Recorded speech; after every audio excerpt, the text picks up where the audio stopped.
Hola familia Red, bienvenidos a un nuevo episodio de Red Fertility Podcast. En esta ocasión, como siempre, estamos Erili Marmolejos, Diego Jiménez y Yajaira Rosó.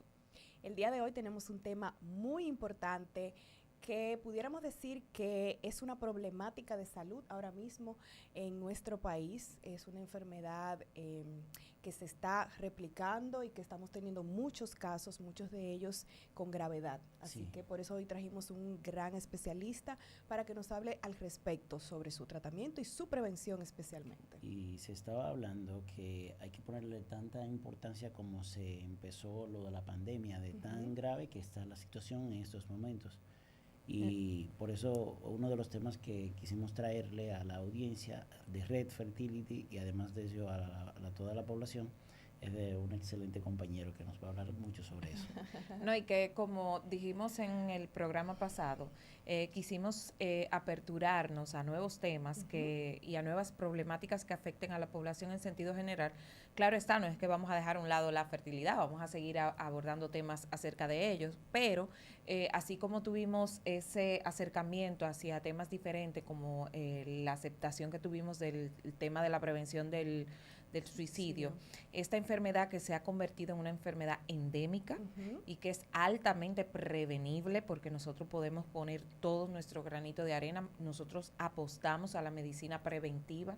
Yo creo que la medicina preventiva es la mejor y vamos a hablar de el dengue. Y hoy traemos un invitado de lujo, señores. Muy hoy especial nos vamos a para aprovechar nosotros. y vamos a dejar a nada más y nada menos que Erili, que es su amiga favorita Sí. del clan, para que lo presente. Sí. Bueno, es una persona muy especial para todos nosotros. Sobre todo para ti, mí ¿verdad? en especial. No, yo en serio lo quiero mucho. Tenemos una relación muy particular, pero nos amamos. Y es un gran profesional, realmente, ya entrando en serio, es un gran profesional de la medicina. Es un pediatra infectólogo muy reconocido de nuestra ciudad. Yo creo que ya todo el mundo sabe quién es. Es el doctor Eduardo de la Cruz. Bienvenido, Eduardo de la Cruz. ¿Cómo estás? Olviden su relación amor-odio aquí, señores. No, nosotros no queremos, en serio, de verdad. Muy buenas tardes. Hola, Erili, ¿cómo tú estás? Gracias a ti, a Yajaira, a Diego por invitarme y qué bueno que ustedes se han abierto a otros horizontes, porque realmente la población es lo que necesita. Formación y educación de muchas cosas que desconocen, pero que al mismo tiempo entiendan que ser cosmopolita es más diverso. Claro, es que nosotros, nuestro objetivo principal es educar, entonces por eso tenemos que ampliarnos, porque aquí hay muchos temas en los que podemos aportar, y más aún con tantos especialistas amigos que pueden brindar tanta información valiosa que no podemos quedarnos con eso. No, y que lo hacen de manera espontánea y gratuita, o sea, Sí. uno solamente le dice, fulano. No, a mí me pasaron un número de cuenta ahorita. Sí, y Claro. cobran en euros. Claro. Pero ya en serio. O prontamente la nueva moneda que van a unificar a India, Brasil, Pakistán, Irán. Ok. Bueno, Ya ustedes se estamos pensando en imaginan. esa moneda. Bueno, qué vamos a fuerte. pagar. Está muy fuerte esto. Mejor vamos a aprovecharlo mientras sea gratis. Exacto, vamos a entrar en Y materia. vamos a entrar materia en de materia. dengue, hermano mío. Bueno, hablar de dengue, ustedes saben que tiene la importancia de lo que estamos viviendo. Es una enfermedad endémica, se supone que por epidemiología hay ciclos o años epidemiológicos cada 3 a 5 años, pero esto se ha cortado. Ya podemos ver brotes epidémicos cada 2 años.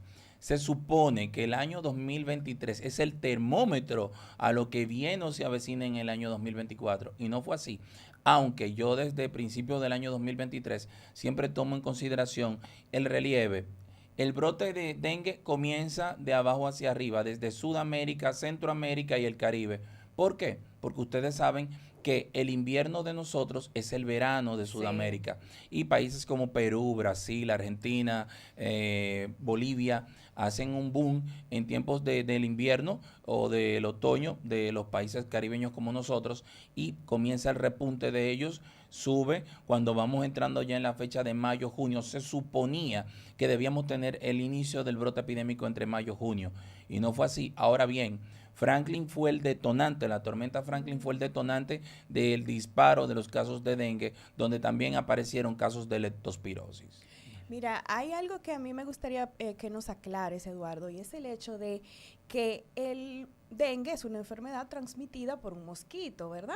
¿Qué pasa? Alguien en esta semana me dijo, pero ¿y eso es verdad que eso es por un mosquito? Porque aquí siempre hay mosquitos, entonces ¿por qué eso es periódico? Entonces es muy importante porque a veces uno dice, quizás todo el mundo sabe que es por un mosquito y cuál tipo, Sí. pero parece que no. Entonces es bueno que aclaremos eso. ¿Por qué no siempre hay dengue a pesar de que existen mosquitos siempre? Es que deben existir varios detonantes, en este caso el clima, o sea, los niveles de temperatura, al mismo tiempo las épocas de lluvia. Esto conlleva a que sea el medio de enriquecimiento o la propagación o el nacimiento de los vectores. Ya lamentándolo mucho, para que lo sepan, ya en países como en Europa, como España, Francia, ya han tenido dengue autóctono propios de ellos. O sea que ya no es una enfermedad propiamente dicha, valga la redundancia, de países, en este caso, no solamente tercermundistas, países Del cálidos, Caribe. calientes. Entonces, en este caso ya se ha diversificado. Como somos de un país, como muy bien dices tú, Diego, de un clima húmedo, tropical, tenemos épocas de lluvia, épocas de sequía, pero esa época de sequía que viene, esa época de lluvia, va muy relacionada a que la población comienza a almacenar agua porque tuvimos una sequía bastante fuerte. ¿Qué pasa? No la almacenan de la forma adecuada, no clorifican el agua, no la tapan, los objetos inanimados lo dejan a la intemperie, si cae un poquito de lluvia o hasta una misma agua que se posa, como dicen la gente, que es agua limpia, van a conllevar a que se produzca el vector. Y realmente el vector o el mosquito Aedes aegypti o Albopictus, que lo vemos en otros países, son los que van a transmitir la enfermedad. Sí, una cosa importante que acabas de decir son tipos de orientación ahí mismo de lo que debería llevar la población. Por eso es que muchas veces ellos mismos no se dan cuenta la necesidad básica que tienen que tener en su área donde trabajan, donde viven, las reacciones que deberían de tomar de conciencia, de autodisposición, si así es llamarse, para cubrir todo lo que sea reservorios para el vector. Sí, en este caso me llamó mucho la atención y fue chocante para mí que en el año 2020, que fue la pandemia, obviaron mucho lo que fue el dengue. Y yo llegué a hubo un paciente que en este caso no fue un COVID que lo mató un dengue. Ya llegó a un estado deplorable que fue automáticamente isofacto una defunción. Entonces, en este caso, muchos casos que se cruzaron, y perdónenme que repita la palabra, muchos se cruzaron y se confundieron con lo que estaba en la palestra. Sin embargo, siempre estuvo en menos cuantía, pero también, como todo el mundo se resguardó en sus hogares, eso conllevó también a mucho más orientación y educación. Me imagino que fuimos más organizados y eso mermó y disminuyeron los casos del mosquito o de la enfermedad transmitida por el mosquito. Pero al mismo tiempo también el sistema inmunológico también como que bajó su mecanismo de defensa. ¿Por qué?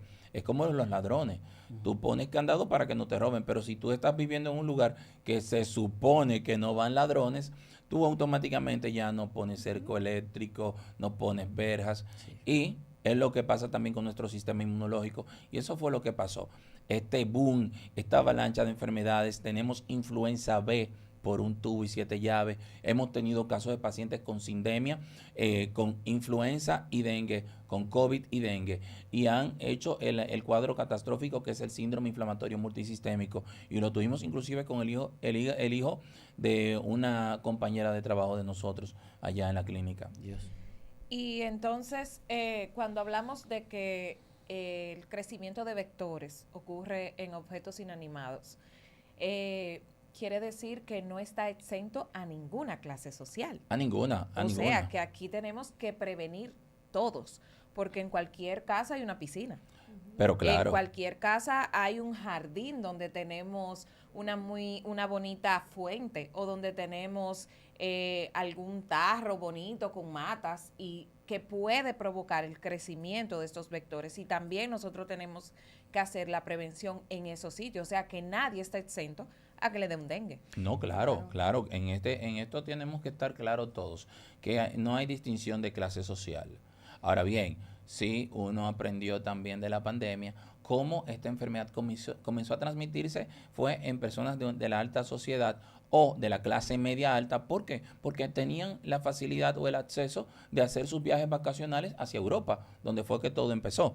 Pero en este caso, el dengue comienza probablemente en los estratos económicos bajos, a lo mejor por el hacinamiento, que no tienen potabilidad del agua, pero va en incremento, como tú dices. Hemos visto pacientes de un estatus socioeconómico alto hacer un dengue grave y claro que sí, hasta morir si no llega a tiempo. En estos casos ahora que hay tantas enfermedades concomitantes, o sea, como tú mencionabas, que puede haber una influenza con dengue, un COVID con dengue y así, ¿cómo podemos identificar cuáles son esos síntomas específicos que me pueden decir, mira, es un signo de alerta de que puede ser un dengue? Primero que todo, debemos tomar en consideración el malestar general, ese dolor en las articulaciones en el cuerpo. Antes le llamaban inclusive la fiebre rompehueso, la fiebre elevada, 39 a 40 grados, que le ponen el medicamento que sea el antipirético y el paciente como quiera puede bajar un poco la fiebre, pero va a persistir en las primeras 24, 48 o 72 horas. La cefalea o el dolor detrás de los ojos, como muy bien te lo dicen los pacientes. Y en este caso, cuando ya aparece los vómitos y el dolor abdominal o el dolor de barriga, ya son signos de alarma que te dicen a ti, mira, este niño o este adulto, el paciente, hay que tomar cartas en el asunto porque es un 70-80% un internamiento seguro. ¿Y cuándo se asocia ya que existe sangrado? Ok, que muchas personas piensan que el sangrado es, porque sangró por la nariz, sangró por la encía. Se demostró ya en los últimos protocolos que el sangrado nasal, el sangrado gingival, no es un dato que te hable de un signo de alarma. ¿Dónde está lo que ahora lo hemos cambiado por la nomenclatura de dengue sin signos de alarma, dengue con signos de alarma, dengue grave, choque por dengue? Bueno, que los vasos sanguíneos comienzan a tener una lesión de los mismos y comienzan los líquidos a salir de ellos y por eso se le agranda la barriga, los pulmones se llenan de líquido y eso es lo que le llamamos ahora, que sería en la antigüedad el dengue hemorrágico, actualmente se llama dengue con signos de alarma o un dengue grave. O sea que el dengue es una enfermedad que se debe trabajar multidisciplinariamente. O sea, un paciente ingresado con dengue probablemente tengan que verlo muchos especialistas acorde a los órganos que se vean afectados y a las manifestaciones que esté presentando. Sí, claro. Es un paciente multidisciplinario porque no es un secreto, ya muchos lo saben, que los dengue pueden hacer una miocarditis, o sea, pueden afectar el corazón, pueden hacer encefalitis, pueden convulsionar, en este caso pueden hacer hepatitis, donde el hígado también puede verse afectado. Es una enfermedad multisistémica, por lo tanto, es casi seguro que en algún momento el paciente tenga que culminar en unidad en la terapia intensiva, o sea que puede ser que tenga que verlo en nefrología pediátrica. Estamos hablando de la parte pediátrica, puede ser igual en la parte adulta, cualquiera de las subespecialidades de acuerdo al órgano que esté afectado.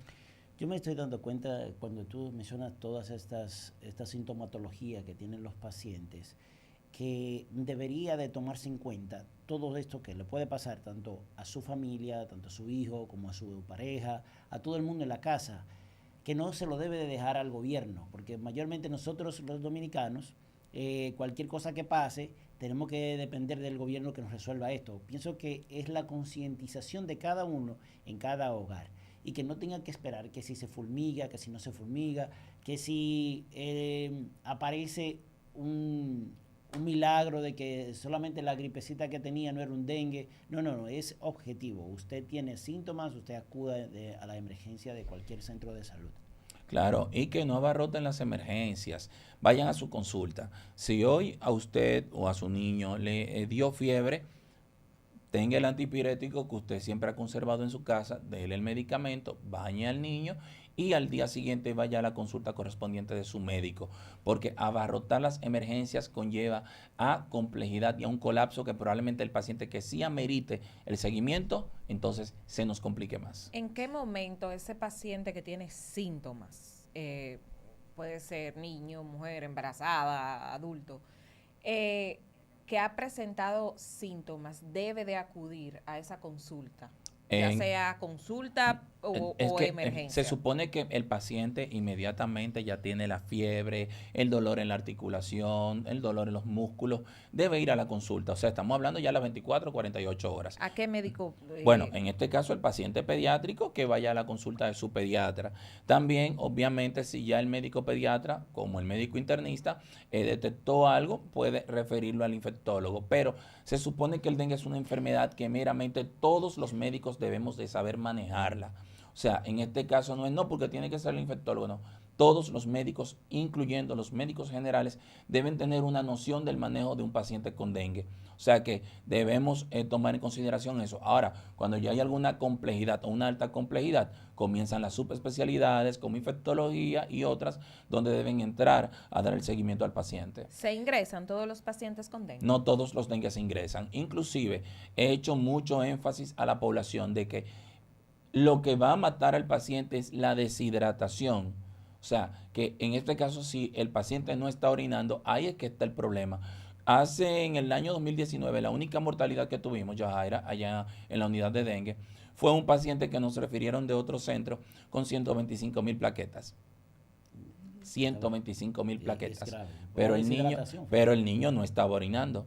¿Qué crees? Ese niño llegó y se murió a los 40 minutos. Wow. Sin embargo, hemos tenido pacientes con 40,000, 50,000 plaquetas y se van a su casa. O sea que el pronóstico de la enfermedad es la hidratación. Okay. Si el paciente no está orinando, el paciente inmediatamente, claro. Ahora bien, ante el brote y el colapso que tenemos, no todo porque tenga 120,000 plaquetas, el paciente se ingresa. Hay que individualizar cada caso. Hay pacientes que tienen 120,000 plaquetas y orina bien, no le duele la barriga, en este caso está haciendo una vida bien y está alimentándose. Sin embargo, tenemos otros pacientes que tienen 140,000 plaquetas, vomitando, dolor abdominal, o sea, un sinnúmero de datos que te hacen a ti y ese botón rojo y te dice, óyeme, ese muchacho hay que dejarlo. Eduardo, tú decías que el primer paso es, si identificas que tienes fiebre, tomar el antipirético. ¿Qué antipirético? Porque antes se escuchaba mucho que en el dengue solamente se podía tomar acetaminofén, cuidado con tomar cualquier otra cosa. Entonces, ¿qué de cierto hay en eso? O si se puede utilizar otro tipo de antipiréticos analgésicos. Mira, hay estudios y que esos son de las cosas que me molestan y me chocan. No vamos a entrar en discusión, la FDA y la EMA, que tiene que ver lo que es Europa y lo otro que es Estados Unidos, tienen sus discrepancias en cuanto al manejo. Obviamente, yo quiero que el mejor producto que se vende es el mío. Estudios realizados en México, Chile, han demostrado que ciertos antipiréticos no tienen ninguna repercusión o a llevar a complicar al paciente. Ahora bien, todo está en nuestro código genético. Hay pacientes que tienen en su código genético una labilidad a un medicamento que si inmediatamente está teniendo la enfermedad, entra en contacto con el medicamento, puede tener un efecto secundario. Sin embargo, ¿cuántos pacientes nos llegan donde han utilizado diclofenac, dipirona, cualquier otro tipo de antipirético, ibuprofeno, y no han tenido efectos secundarios? Ahora bien, al tener que sujetarnos o mantenernos o adjudicarnos a los protocolos, dicho sea de paso, los protocolos ya necesitan actualizarse o reactualizarse, es lo que ha centrado a la población, que no solamente se hace acetaminofén. Sin embargo, ustedes recuerdan en el año 2018, cuando en el año 2015 fue el brote de chikungunya. Ajá, sí. De chikungunya, los casos de pacientes que hicieron fallo hepático por el uso y abuso indiscriminado del acetaminofén y del paracetamol. O sea que en este caso, el paracetamol y el acetaminofén, para ustedes la gente que inventan tanto, no es tan lábil como pensaban. Inventan tanto y hacen demasiado disparates. Si el paciente...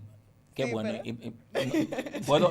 No tengo que inhibirme. Sé tú. Y ustedes saben que soy, ustedes saben que soy yo. Sí. Pero cuando ustedes me hablan del acetaminofén, como que hago como Munra. Sí.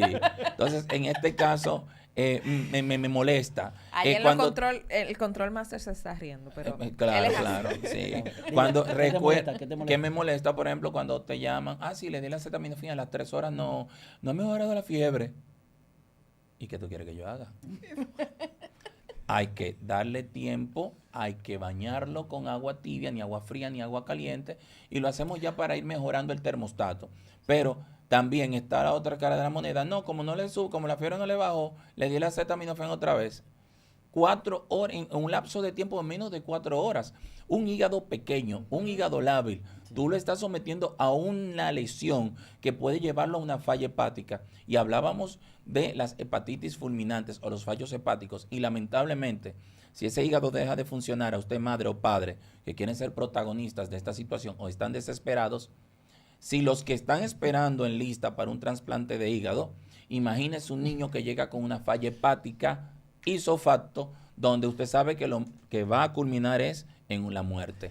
No nos gusta que nos hablen de la muerte, pero no es lo mismo llamar al diablo que verlo llegar. Hay muchas maneras de prevenir, así que no abusemos de los antipiréticos, utilicemos la medida de rigor y por favor, no se escandalicen. Simple y sencillamente es acatarnos a las informaciones que sean de credibilidad. Se mencionaba de los antipiréticos para bajar la fiebre, ahí ya mencionaron el acetaminofén, el doctor.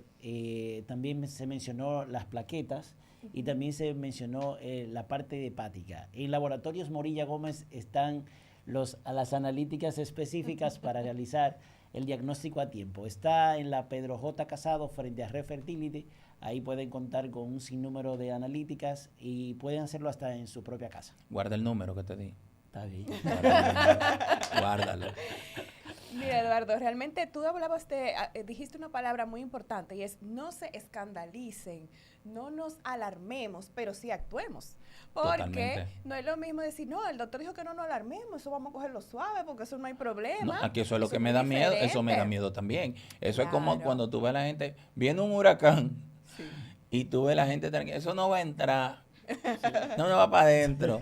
Y ahí estamos con el lío encima. O si Señores, no, que Eduardo, lleguen al supermercado No hay nada. y- No hay ni Amarrado papel de tampoco. baño. Ni papel de baño. Eduardo está entrando en confianza ya. Gracias a Dios. No, pero ustedes saben que Eduardo, siempre. No me yo quiero cohíbanme. tu No. humilde opinión acerca del jugo de ají Ay, ya, morrón. tú lo quieres chinchar a él. La plaquetopenia. Mira, no, hoy- chinchar, no, yo quiero aclarar ese mito porque, señores. ¿Puedo darme un trago de agua? Yo creo, Pero, sí, sí. sí. Antes Por de que favor. tú digas, mira, justamente hoy, Yajaira, yo escuché, y era una enfermera. Ay, Dios mío. Eso es lo que Y pasa. es que- ella decía, yo voy a llevar los ají morrones, yo voy a llevar la guayaba. Yo asumo que era para un Sí. jugo para un es dengue. que yo no estoy O sea que- hablando de un tema que lo he escuchado en el colmado, o sea, lo he escuchado personal de la salud Sí. hablando Estoy del respirando. famoso Estoy jugo respirando. del ají morrón, de la guayaba, para retornar las plaquetas a niveles normales, porque esa es la gravedad del dengue. Y como pudimos ver, parte de la complicación del dengue es la deshidratación. Entonces yo quiero tu humilde opinión como infectólogo, no me mires así acerca del tema, porque aquí eso tratamos de hacer, de educar a la población Y desmentir mitos. exactamente. Y te lo dicen así mismo, doctora, yo sé que usted no cree en eso, Sí, pero yo claro, lo voy a hacer. Totalmente. Entonces, háblanos, Eduardo, de verdad, como la parte científica de eso.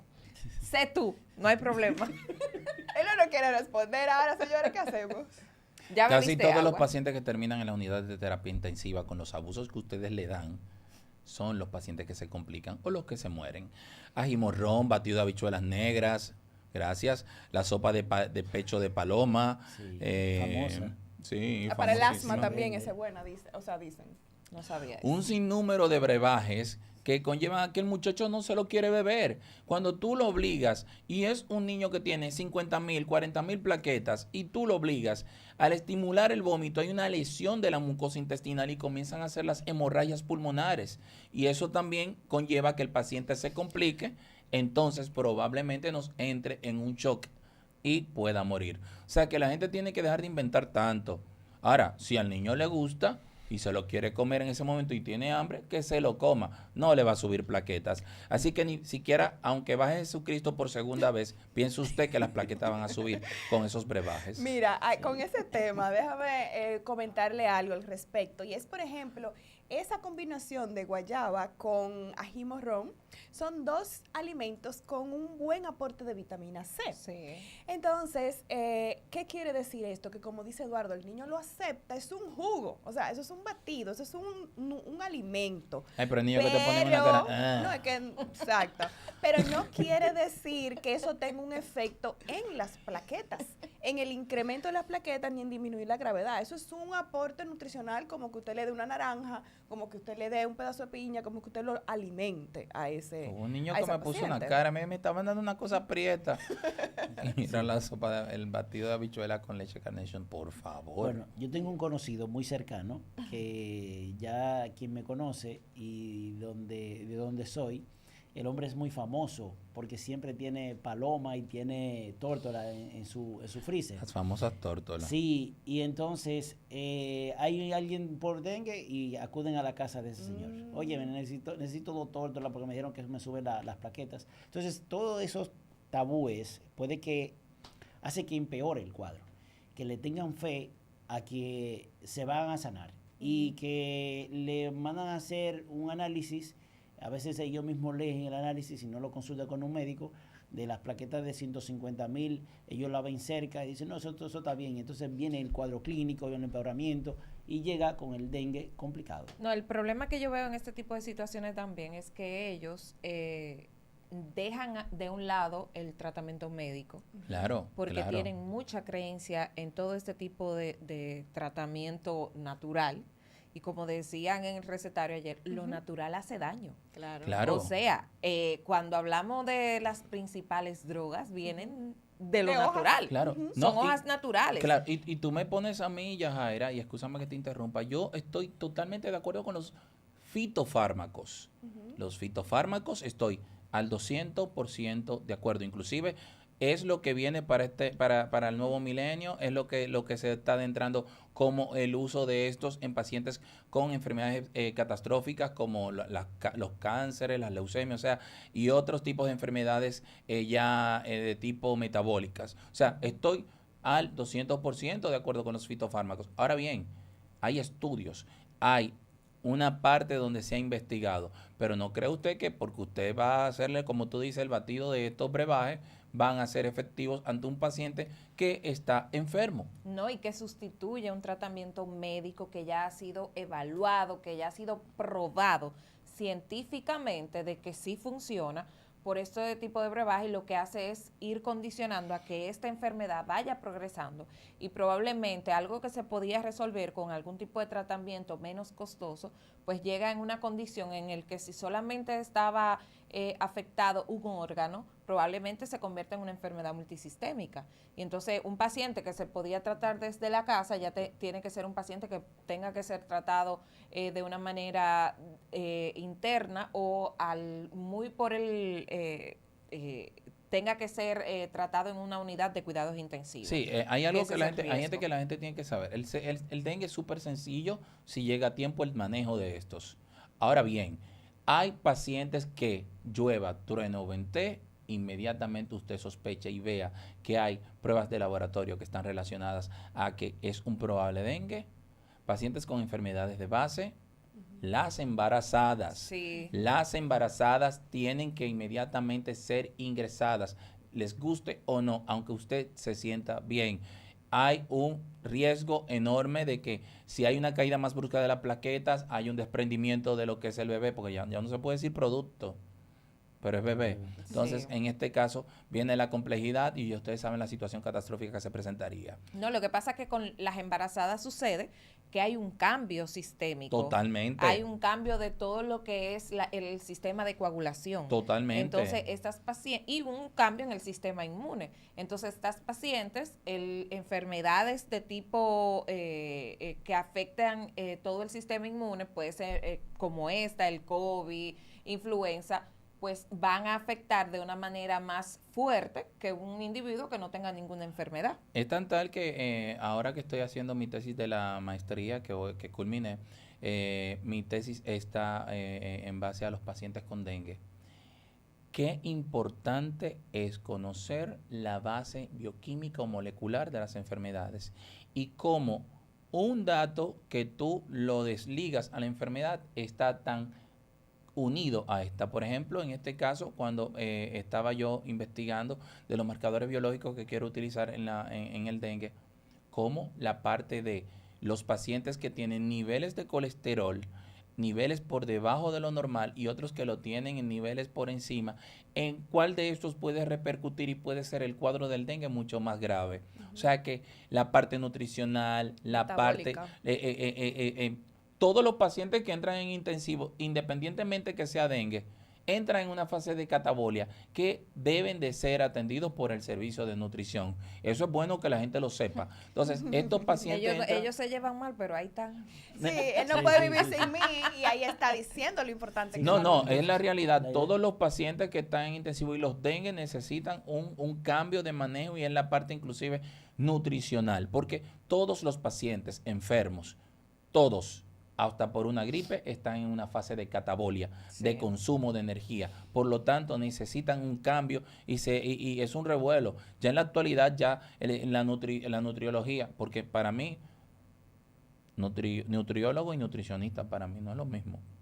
No sé, tú me aclararás en un futuro. Okay. Pero en este caso, el nutriólogo tiene mucho que ver en la parte del soporte hemodinámico del paciente. No es lo mismo un paciente malnutrido o desnutrido que un paciente bien nutrido que va a responder mejor a la enfermedad o va a contrarrestar mejor la enfermedad. Y eso sucede también en los pacientes con dengue. Obviamente, los pacientes en sobrepeso, que aquí el dominicano se cree y los abuelos, que el muchacho gordo el que está sano, son los pacientes que hacen los cuadros más catastróficos y que pueden inclusive morir.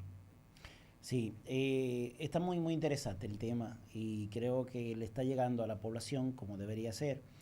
Quisiera que tú me aclares una duda, Eduardo. En mis estudios de hace un par de años atrás de médico... De muchos. No, son pocos. Okay. Me de encanta. médico general, escuché y leí sobre el mecanismo de infectarte del dengue, de cómo si era más en las mañanas, más en las noches, y que además de eso, supongo yo que debe ser más en las casas, porque mayormente en el trabajo las personas están dentro de su centro de labor, no viene la picadura de mosquito, pero puede que se dé, dependiendo de las condiciones que tenga el área de trabajo. Pero aclárame un poquito eso, porque la población necesita saber de qué debe de cuidarse, porque ya estamos hablando de la enfermedad y las complicaciones, pero para que nos llegue a ellos. Bueno, ya como están las enfermedades, los virus y las bacterias son tan promiscuas que ya, imagínate, pero en este caso sí, el mosquito tiende a picar o a infestar en horas diurnas, vespertinas, no en las noches. Y tuve muchas veces la gente alarmada, no, y en la noche full de mosquitos. No, se ha demostrado y está científicamente comprobado que el mosquito pica durante el día. O sea que en este caso es así. Pero sí se aconseja, si por ejemplo a ti te pica un mosquito que tiene el virus y hay otra persona en tu habitación y estamos ante un brote epidémico, vuelvan a los mosquiteros. Yo sé que pesan, son incómodos, pero utilicemos los mosquiteros si no tenemos una forma adecuada, si no hemos fumigado, que realmente debemos de fumigar nuestros hogares. Deben de estar esperando que el gobierno lo haga. Sí. Eso no le corresponde a ningún gobierno. Eso le compete a la población. Por objetividad, usted por conciencia, usted tiene que fumigar su casa. Aprendamos que no todo es gratis. O sea, que en este caso nos corresponde. Además, esa fumigación, como se hace, puede tener su repercusión sin querer. No estoy diciendo que eso esté mal, pero la fumigación idónea es la que se hace de una forma individual en cada hogar. Y creo que eso no nos debe de pesar a ninguno de nosotros. Y no solo la fumigación, que es importantísima, es vital, también la población es responsable de que en su casa no hayan contenedores con agua acumulada. Entonces tenemos que esperar que se hagan jornadas por salud pública y que salga un grupo de gente que tienen que salir de su casa de guardias, los guardias, los médicos internos, las enfermeras, muchísimo personal voluntario u obligado tiene que ir a botarle el agua que tiene usted en su patio. Eso no es posible. No. Eso es una responsabilidad suya de su hogar para proteger a los suyos. Eso es lo que más me gusta. Y así como tú ves en estos tiempos de tormenta, como la gente, mira, de verdad, cómo echaban la basura en los canales de riego de agua que veían en las calles, decía, pero en serio, a Dios solamente hay que pedirle paz, porque la paciencia no se puede. Y son las primeras personas que se ven en situaciones difíciles y después se cuestionan. Sí. Después se cuestionan. No se puede ser, la palabra Sí. Dila. sucio no es un sinónimo de ser pobre. No lo es. Aquí la mayoría hemos venido de familias que a arrancadientes han superado el estado situacional y donde nos hemos visto todos en situaciones a lo mejor de nuestra niñez, uno más que otro, pero siempre yo veía la parte de la formación de cómo tú echar la basura, tu plato, tu vaso, tu cuchara, tu cuchillo, o sea, cada cosa individualizada y cómo usted tenía inclusive cómo guardar la basura. A esta altura de juego, en uno de los vehículos de nosotros encontramos papelitos por no echarlo en la calle. Sí. Entonces, en este caso, hay mucha culpa y es de la población. Esto es más culpa de la misma sociedad, donde no hemos querido culturizarnos. Es una enfermedad que siempre está y siempre hay que estar como una gallareta todos los años, y es lo mismo. Lo mismo y lo mismo. Vacunas de prevención. Sí, hay vacunas. Está la Dengvaxia y está la Takeda. La Takeda inclusive es la que tiene, se considera la ideal, la idónea, porque se puede utilizar en el rango de edad de los 2 años, por debajo de los 2 años. Y los riesgos los rangos de edad de mayor riesgo están entre los 9 años, los adolescentes, y las personas por encima de los 45 años. Y esa es la desventaja de la vacuna de Dengvaxia. La vacuna todavía no está en nuestro país, ni siquiera en el continente. Va a iniciarse la administración de esta, si no es que ya lo hicieron, en países o en algunos países europeos, donde ya la compraron. Esperemos que en algún momento, cuando ya llegue a República Dominicana, no sea de un costo tan elevado, porque ustedes saben que es una vacuna que está iniciando. La Takeda todavía está en fase, pero se ha demostrado que utilizan de base el virus o serotipo 2. Y a base del serotipo 2 te da una cobertura o protección con los 4 serotipos. Ojo, ya en Malasia, en algunos países de Asia, se ha confirmado y se ha demostrado que está el serotipo 5. Y se la querrán poner porque con lo de la vacuna del COVID yo y creo la que, ley de conspiración. Miren, yo creo que ese otro tema que tenemos que tratar con ese Eduardo. tema de la vacuna, mira, si lo hablamos es para caer, porque ¿cuánto nos gusta inventar? Sí, bastante. Pero sin embargo, los nuevos o la actualización, o como se han actualizado la juventud de ahora con el uso de muchos productos que consideran de primera necesidad, vape, pastillas aromáticas y hierba, lo que ustedes quieran. Sí. Entonces, como son sustancias que son hasta cierto punto prohibidas, otras son permitidas, pero usted sabe que son tóxicas para el organismo, nadie se detiene a pensar que aquí de 10 jóvenes que tú ves, por encima de los 15 años, de 10, 9 utilizan sustancias.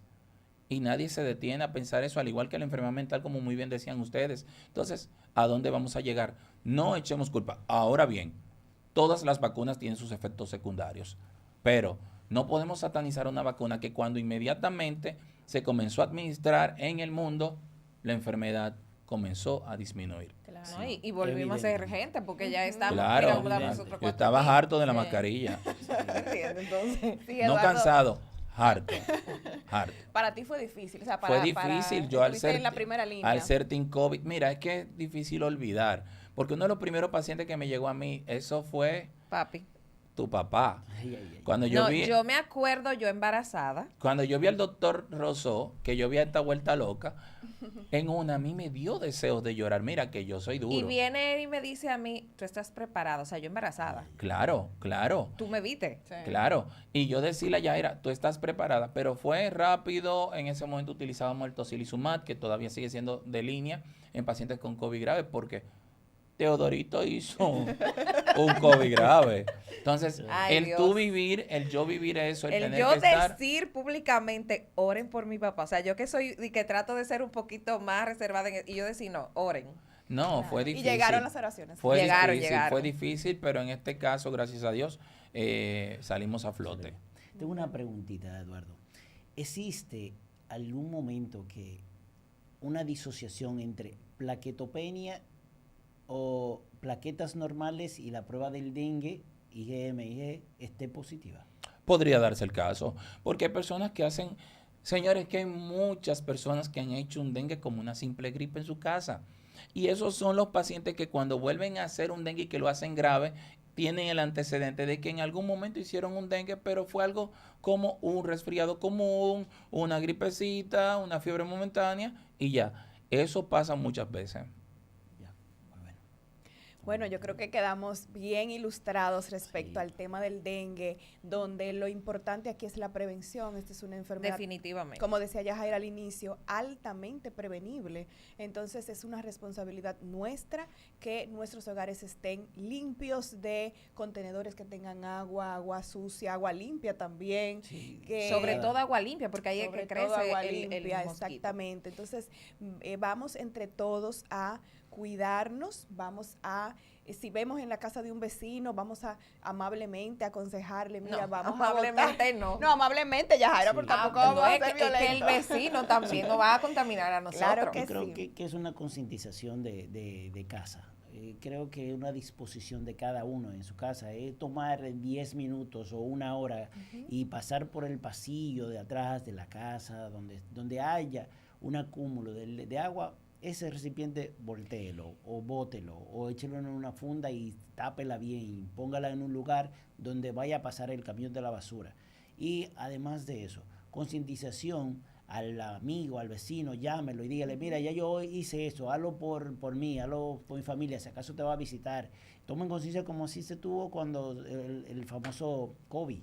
E inmediatamente tengan alguna manifestación, que tengan fiebre, pues hidratarse, comenzar a hidratarse bien, como nos explicaba el doctor de la Cruz, tomar el antipirético y no acudir a abusar la con la consulta. automedicación. No abusar de la medicación y acudir a la consulta. Y otra medida muy importante de prevención es compartir este video, porque Sí. toda esta información tiene que ser escuchada para que ayudemos a propagar el mensaje. Ah, pero yo pensé que yo no me iba a despedir.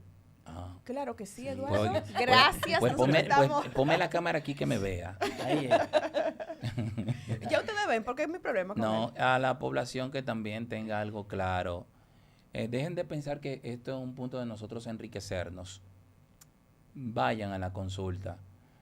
La emergencia no es la forma ideal de usted poder tratar o manejar un paciente o un familiar suyo. Vaya a la consulta. Sea consciente y sea objetivo. Que muchas veces nosotros para los fines de semana gastamos muchos en cerveza, en bebidas, en vida social.